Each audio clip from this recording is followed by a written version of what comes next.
उनके होटलों में चूहे नहीं निकलते।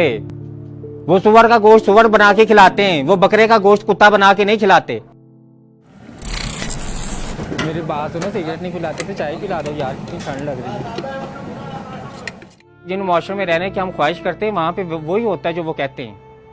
वहाँ पे अगर वो कहते हैं ना कि खुलेआम सेक्स करो तो वो खुलेआम कर भी रहे हैं। फिर ऐसा नहीं है कि हमारी तरह कहते हैं कि सेक्स ना करना, ओए होए बेहयाई, ओए बेगैरती, ओए कंजर मुआशरे से निकाले हुए नहीं कहते। ये नहीं कि ये सब कुछ कह के और बेहयाई इंतहा से ज्यादा है, ऐसा नहीं है। वहाँ पे वो कहते हैं हम बेहया हैं और वो बन के भी फिर रहे हैं। हमारी तरह वो कहते हैं कि हम है नहीं और है सबसे ज्यादा हम लोग। वहां पे अगर वो कहते हैं ना कि यहाँ पे इंसाफ मिलेगा, यहाँ पे अमीर और गरीब के लिए एक ही कानून है, अगर वो कहते हैं तो वो है भी उनके लिए। हमारी तरह ये नहीं कि हम कहते कुछ और है और हमारे लिए कानून सिर्फ अमीरों के लिए, ऐसा नहीं है। वहां पे सबके लिए है, अगर वो कहते हैं तो वैसे ही है। अगर वो किसी के दुश्मन है ना, वो खुल डुल के दुश्मन है। अगर वो किसी के दोस्त हैं तो वो भी खुल डुल के दोस्त है। वो मुआशरा जीने के लिए ठीक है। और वहां पे हर इंसान जो भी मुझे जो बाहर जाता, जिससे मैं ये वजह पूछती हूँ कि भी तुम्हारी बाहर जाने की शदीद ख्वाहिश क्यों है, क्योंकि वो कहते हैं वहां पे इंसानों की जिंदगी यार बड़ी आसान है, वहां पे इंसानों को बड़ा कुछ मिलता है, वहां पे जीना बड़ा आसान है। वो काफिरों के मुल्क में हम लोग ये कह रहे हैं और हम मुसलमान नबी पे जान शर्मिंदा तो होते नहीं हम लोग। तो वो इल्म और शऊर और तालीम और इंसान और अशरफुल मखलूकात वो किस लिए सबक पढ़ाए जा रहे हैं हमें? वो किस लिए पढ़ाए जा रहे हैं जब हमें उनको कहीं अमली जिंदगी में इस्तेमाल करने की जरूरत ही नहीं है और हमारे मुआशरे में उसके लिए कोई जगह भी नहीं है। तो क्यों हमें ये सब कुछ सिखाया जा रहा है? क्यों नहीं हमारे अंदर इतना हौसला कि हम लोग खुल के बच्चों को बताएं कि बेटा इस मुआशरे में झूठ बोलना है, सच ना बोलना। बेटा इस मुआशरे में चोर बन के रहोगे तो कामयाब रहोगे, ईमानदारी से तुम्हें लोग मार डालेंगे। क्यों नहीं बताया कि बेटा यहाँ पे सारे महकमे करप्ट है, यहाँ तो ईमानदार बंदे की जगह ही नहीं है? बताएं छोटे होते, हौसला क्यों नहीं है आप लोगों के अंदर? रखें हौसला, बताएं बच्चों को कि बेटा ऐसे मुआशरे में जीना है, ये चीजें लो कर इस मुआशरे में जीना है। क्यों बच्चों को शुरू में कुछ सिखाया और बड़े होकर उन्हें कुछ करना पड़ता है? ये जो चोर डाकू डकैत सारे कहाँ से आए हैं, जिनको ये लारा लगाया गया था कि पीएचडी करके अपनी जिंदगी के 18 साल जाया करके बहुत बड़े अफसर बनोगे, पता नहीं इंसानियत कौन से आला मर्तबे पे फायज हो जाओगे रट्टा लगा के। क्यों हमें छोटे होते ये सिखाया कि हमारी कौमी जबान उर्दू है, जब गुलाम हम इंग्लिश किए हैं? तो जब दफ्तर में इंग्लिश बोलनी है, जब अपना इमेज बिल्ड करने के लिए इंग्लिश बोलनी है, जब अपने आप को अमीर दिखाने के लिए इंग्लिश बोलनी है, जब अपने आप को पढ़ा लिखा दिखाने के लिए इंग्लिश बोलनी है, तो क्यों कहते हैं हमारी जबान उर्दू है? क्यों नहीं हमारे अंदर हौसला कि हम कहें कि हमारी कौमी जबान भी इंग्लिश ही है, उर्दू को तो हम कुछ नहीं समझते और पंजाबी का तो नाम ही फिर छोड़ दे।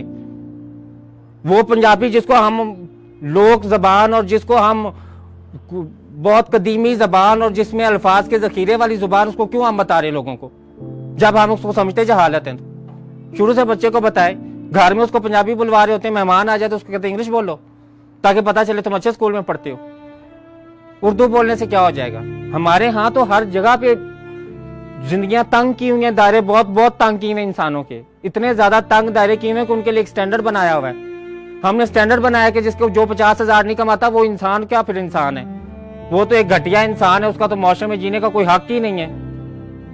ये भाई इंसान अपनी तरफ से फैसला हमने कर लिया कि ये गुनहगार है। एक तरफ हम लोगों को तौबा का भी दर्स दे रहे हैं, एक तरफ हम बता रहे हैं कि भाई अल्लाह तो 100 कत्ल करने वाले को भी माफ कर रहा है, एक तरफ हम किसी की छोटी सी गलती पे उसको कत्ल कर रहे हैं, गुस्ताखी कह के, तौहीन कह के। तो तौबा वाला कॉन्सेप्ट किधर गया? क्यों लोगों को बताते हैं कि फिर तौबा भी कोई चीज है? बताएं तौबा कोई चीज नहीं है। जहां पे भी छोटी सी भी गलती हुई तो बस मर गया तुम, काफिर हो जन्नत में, तो फिर तुम तसव्वुर ही ना करो जन्नत का। एक छोटी सी गलती पे ऐसा समझाते हैं और फिर तौबा भी बताते हैं। आधे से ज्यादा लोग तो इसीलिए ईमान से निकल गए हमारे यहाँ, इस्लाम से तो नहीं निकले लेकिन ईमान से निकल गए वो, और सिर्फ इसी वजह से, हमारे इस मुआशरे की इस मुनाफिकत की वजह से। और इस मुआशरे में जो भी इंसान बच्चा पैदा होता है वो फितरत पे मुनाफिक नहीं पैदा होता। अल्लाह ने किसी को ना फितरत पे मुनाफिक पैदा किया, ना किसी को हासिद पैदा किया, ना किसी को लालची पैदा किया, और ना ही किसी को काफिर पैदा किया। ये हमारे मुआशरे के वो अलमियात हैं, ये हमारे मुआशरे के वो रवैये हैं जो इंसानों को ये बनने पे मजबूर करते हैं। अगर कोई 16 पढ़ा लड़का चोर बन गया तो उसके जिम्मेदार कौन है? जहन्नुम में किसको जाना चाहिए? बताएं कौन जाएगा जहन्नुम में?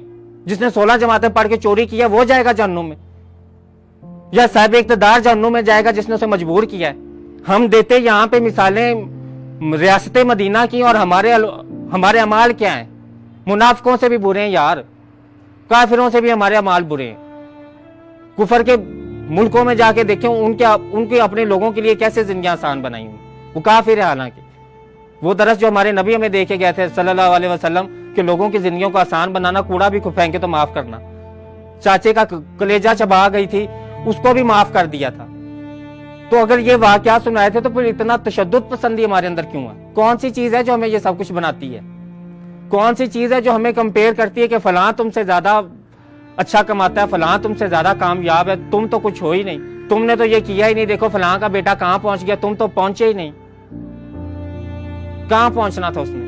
तो इस माइंडसेट से निकल है। हमारी जिंदगियों पे रहम करें, आने वाली नौजवान नस्ल पे रहम करें, आगे आने वाली उस नस्ल पे रहम करें जिसको ये सोच के आप पैदा कर रहे हैं कि उसका राजिक तो अल्लाह ताला है, हमारी जिम्मेदारी तो सिर्फ पैदा करना थी। हमारी जिम्मेदारी पैदा करना नहीं, उसकी तरबियत करना भी थी, उसकी शख्सियत बनाना भी थी।